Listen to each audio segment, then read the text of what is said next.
नमस्कार, तहलका डिजिटल देख रहे हैं आप और मैं हूं आपके साथ नैना। चलिए रुक करते हैं बड़ी खबरों का। केरल के बाद मुंबई समेत महाराष्ट्र में भी मानसून दस्तक दे चुका है। मुंबई में भीषण बारिश के कारण जनजीवन अस्त व्यस्त हो रहा है। मुंबई में 107 साल में पहली बार इतनी जल्दी पहुंचे मानसून की बारिश का लोग भले ही मजा लेते दिख रहे हों, लेकिन असलियत ये है कि कई इलाकों में भारी बारिश से जल भराव हो गया है और ऐसा पहली बार नहीं हो रहा है। हर बार बारिश के मौसम में यही स्थिति उत्पन्न होती है, जबकि जल निकासी व्यवस्था पर करोड़ों रुपए खर्च किए जाते हैं। इसके बावजूद हर साल मुंबई बारिश में डूब जाती है।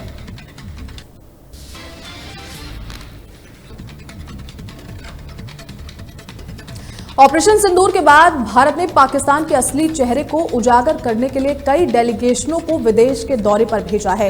ये डेलीगेशन दुनिया भर में 33 देशों में जा रहे हैं। इस दौरान कुवैत पहुंचे भारत के डेलीगेशन, जिसमें AIMIM के प्रमुख असदुद्दीन ओवैसी ने पाकिस्तान पर जमकर हमला बोला है। इसके साथ ही पाकिस्तानी सेना प्रमुख की तरफ से PM शहबाज शरीफ को गिफ्ट की गई फोटो का भी जिक्र किया।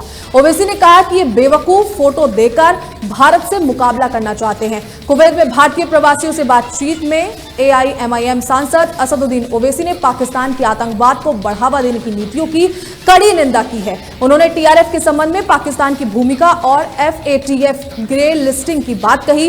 ओवैसी ने पाकिस्तानी सेना की भारत के साथ तुलना करने के प्रयासों को भी आलोचना करते हुए गलत बताया है। पाकिस्तान के दावों पर उन्होंने कई सवाल उठाए। उन्होंने कहा कि पाकिस्तान के दावों पर कभी विश्वास नहीं किया जाना चाहिए।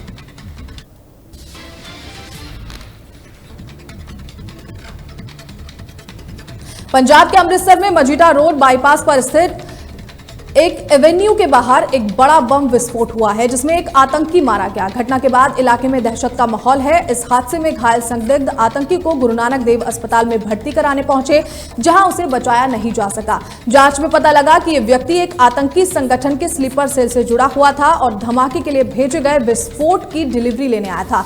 लेकिन इस दौरान इस विस्फोटक में ब्लास्ट हो गया और व्यक्ति की मौके पर ही मौत हो गई। वहीं घटनास्थल पर मौजूद चश्मदीदों ने बताया कि घायल व्यक्ति के हाथ में एक बम जैसी वस्तु थी, जो अचानक से फट गई।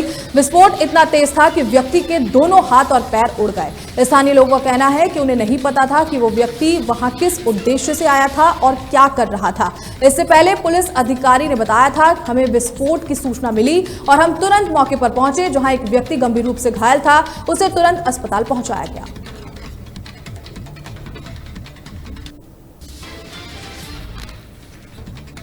मध्य प्रदेश के इंदौर के राजेंद्र नगर थाना क्षेत्र के ट्रांसपोर्ट कारोबारी राजा अपनी पत्नी सोनम के साथ शिलांग में हनीमून मनाने के लिए गए थे।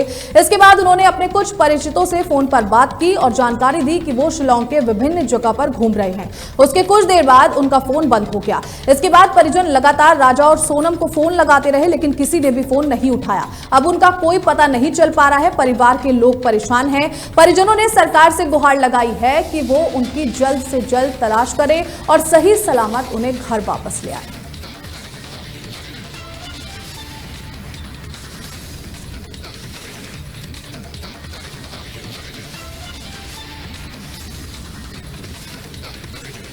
प्रधानमंत्री नरेंद्र मोदी ने अपने गुजरात दौरे के दौरान गांधीनगर में एक भव्य रोड शो का आयोजन किया। ये रोड शो हाल ही में ही सफल ऑपरेशन सिंदूर के बाद उनके पहले गुजरात दौरे का हिस्सा था। गांधीनगर की सड़कें उत्साहित लोगों से पटी हुई थी, जिनके हाथों में तिरंगा लहरा रहा था। प्रधानमंत्री ने 5,536 करोड़ रुपए से अधिक की परियोजनाओं की सौगात दी और शहरी विकास वर्ष 2025 का शुभारंभ किया। कल मोदी ने वडोदरा, भुज और अहमदाबाद में भी रोड शो किए थे और हजारों करोड़ रुपए की परियोजनाओं का उद्घाटन किया था।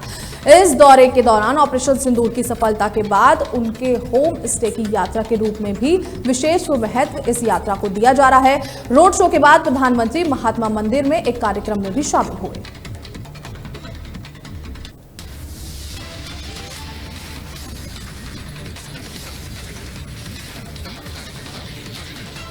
भारतीय जनता पार्टी के खिलाफ गठबंधन करके समाजवादी पार्टी और कांग्रेस ने चुनाव लड़ा और उत्तर प्रदेश में शानदार प्रदर्शन किया। अब साल 2027 में यूपी विधानसभा चुनाव होंगे, जिसको लेकर सियासी बिसात बिछाई जाने लगी है। कांग्रेस और सपा के बीच सब कुछ ठीक नहीं चल रहा है, जिसका अंदाजा कांग्रेस के नेता के बयानों से लगाया जा सकता है। कांग्रेस सांसद इमरान मसूद ने सीट बंटवारे को लेकर यहां तक कह दिया कि हम क्या कोई भिखारी हैं। कांग्रेस सांसद ने कहा, गठबंधन कैसे काम करेगा ये पार्टी का फैसला है, लेकिन मैं अपने कांग्रेस कार्यकर्ताओं के सम्मान के लिए लड़ूंगा। लोकसभा चुनाव में जो फॉर्मूला था वो निश्चित रूप से वैसा नहीं होगा। हम पूरी ताकत से चुनाव लड़ेंगे। हमारे पास नेताओं की कोई कमी नहीं है।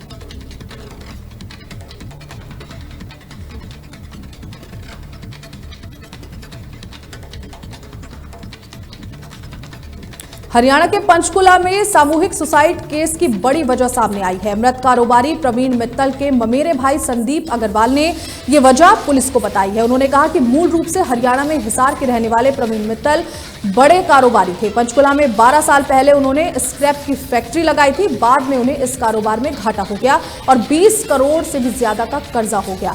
स्थिति ऐसी बनी कि कर्ज ना लौटाने पर उन्हें जान से मारने की धमकी मिलने लगी। ऐसे में वो परिवार सहित चुपचाप देहरादून शिफ्ट हो गए। संदीप अग्रवाल ने उनके मुताबिक 5 साल देहरादून रहने के दौरान उन्होंने किसी से भी संपर्क नहीं किया। फिर 3 साल पहले अचानक वो लौट आए और मोहाली के खरड़ में रहने लगे। उनके लौटने के बाद एक बार फिर से लोग कर्ज वापसी के लिए दबाव बनाने लगे। इसी बीच प्रवीण के परिवार समेत सुसाइड की खबर मिली है। संदीप ने बताया कि अभी 5 दिन पहले ही उनकी प्रवीण से बात हुई थी। इसमें उन्होंने बताया था कि वो पंचकुला के सेक्रेटरी के पास कहीं रह रहे हैं। पंचकुला पुलिस के मुताबिक प्रवीण मित्तल की कार से एक सुसाइड नोट मिला है। इसमें प्रवीण ने सभी शवों के अंतिम संस्कार के लिए संदीप को जिम्मेदारी दी है।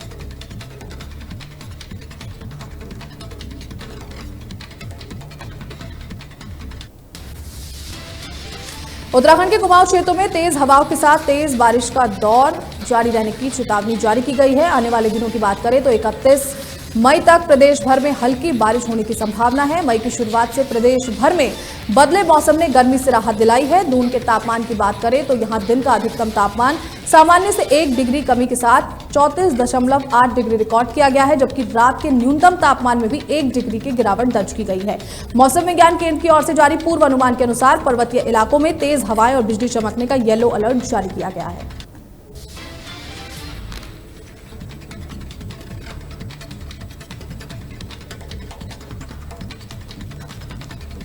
बड़ी खबरों में फिलहाल इतना ही। खबरों को देखने के लिए बने रहे तहलका डिजिटल के साथ। नमस्कार।